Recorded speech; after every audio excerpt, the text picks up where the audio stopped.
देश मजबूत चाहिए या कमजोर चाहिए? कौन कर सकता है? मोदी चाहिए राहुल गांधी? मोदी चाहिए राहुल गांधी? जोर से बोलो भाई। मोदी चाहिए राहुल गांधी? मोदी चाहिए राहुल गांधी? मेरा भारत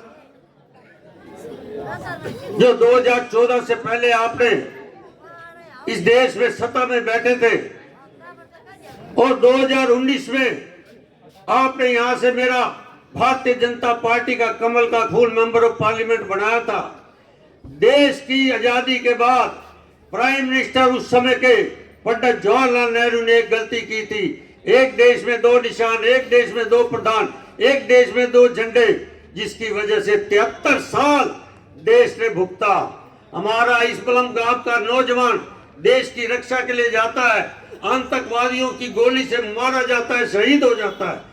आज मैं कह सकता हूं कि खाली 2019 5 अगस्त को देश के गृह मंत्री जी ने वहां जब बिल पास रखा कि कांग्रेस की गलती की वजह से हमारा देश भुगत रहा है, खाली जम्मू कश्मीर नहीं भुगत रहा, पंजाब भी भुगत रहा था, हरियाणा भी भुगत रहा था, राजस्थान भी भुगत रहा था, गुजरात का अक्षरधाम भी भुगत रहा था, बंबई की 26 ज्यादा ताज होटल भी भुगत रहा था और सुप्रीम कोर्ट के अंदर भी बम ब्लास्ट हो रहे थे।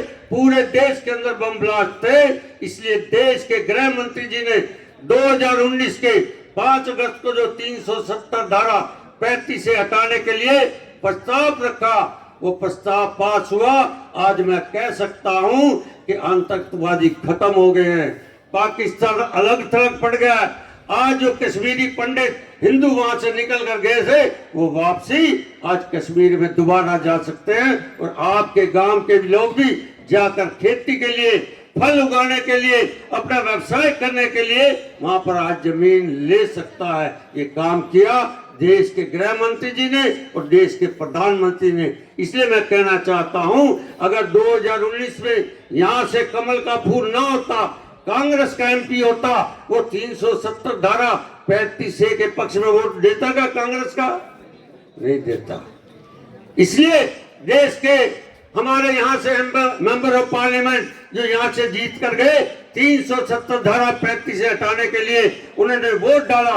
अब 2024 के अंदर मेंबर ऑफ पार्लियामेंट आपके बीच में आ रहे हैं, तो मैं कह रहा चुनाव आ रहे हैं, तो आपको ये तय करना है, देश मजबूत चाहिए या कमजोर चाहिए? कौन कर सकता है?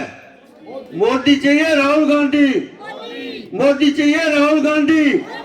जोर से बोलो भाई। मोदी चाहिए राहुल गांधी? मोदी चाहिए राहुल गांधी?